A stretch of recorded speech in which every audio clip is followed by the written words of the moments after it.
Hi, this is Scott Garibay, and today we're going to talk about Dungeons and Dragons, and we're going to talk about Rowan Atkinson.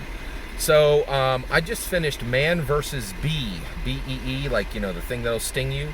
It's on Netflix, and it is absolutely brilliant. It's one of the best things I've ever watched on Netflix, and certainly one of the best things I've watched in 2022. I had never seen Rowan Atkinson before. He is a British comedian, and he really made me think a lot about what we're doing as dungeon masters within Dungeons and Dragons. First of all, every dungeon master needs to watch Man versus Bee.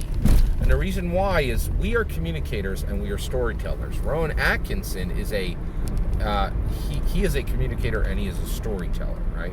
But I never really understood. I never watched Rowan Atkinson in anything before, but I was aware of him as Mr. Bean. I've heard comedians talk about Rowan Atkinson and say what a legend he is in Britain. And actually, the way I knew about Rowan Atkinson was I heard a comedian make jokes about Rowan Atkinson being a huge star in Europe, whereas in America, Rowan Atkinson wouldn't even be cast as an extra, right? And they're like, how can this guy rule European comedy, but in America, like nobody's going to watch Mr. Bean in America, and nobody does, right? Like, so I had this idea of Rowan Atkinson before I saw him. After I saw him, all bets were off. Like, that guy is a genius, and here's why. So I did a little bit of research on him. I'm like, how did this guy get so big, right? And I was like, what is the secret here? Like, he's doing something, but I can't tell what. And I ended up on one YouTube channel, and they explained it. They're like, here's the thing with Rowan Atkinson.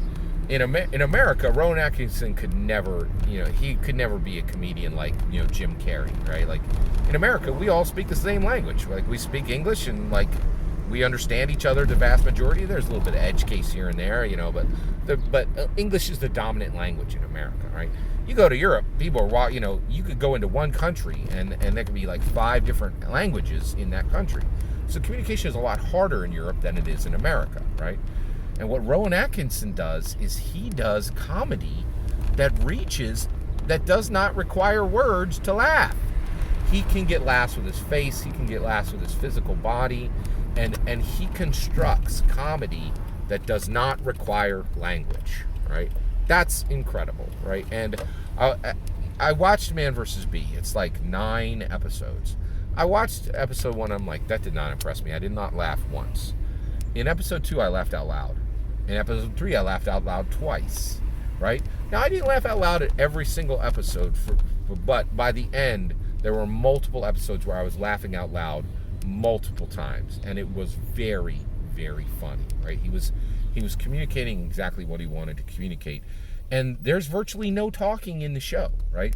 So this guy is carrying huge messages, right, without language. That is incredible, right? And that is something we need to start thinking about as dungeon masters, right? Like, after seeing Rowan Atkinson, you realize I got to start standing up from the table. I have to start showing, what my non-player characters are doing with their body, right? I have to start emoting with my face because there's so much storytelling that's happening here, and so much just gravitas and communication that's being carried with all these nonverbal cues, right? And if you watch Rowan Atkinson, you understand it. Like, there's no fear of silence, because he fills that silence with emotion on his face, right? And he can accomplish more with an eyebrow arch than I think a lot of dungeon masters can do with 2 paragraphs from Describe, right? And it's incredible. And so, as dungeon masters, we really need to start thinking carefully and clearly about communication that arcs beyond language and beyond words. And Rowan Atkinson, you ain't gonna find nobody on the planet who can teach you more about it. Watch Man and Bee if you are a dungeon master. It's important. Get over there. It's incredible. I highly recommend you get there. All that's my opinion. I'd love to hear your thoughts. Let me know in the comments below. Please consider liking and subscribing, and have a wonderful millennium.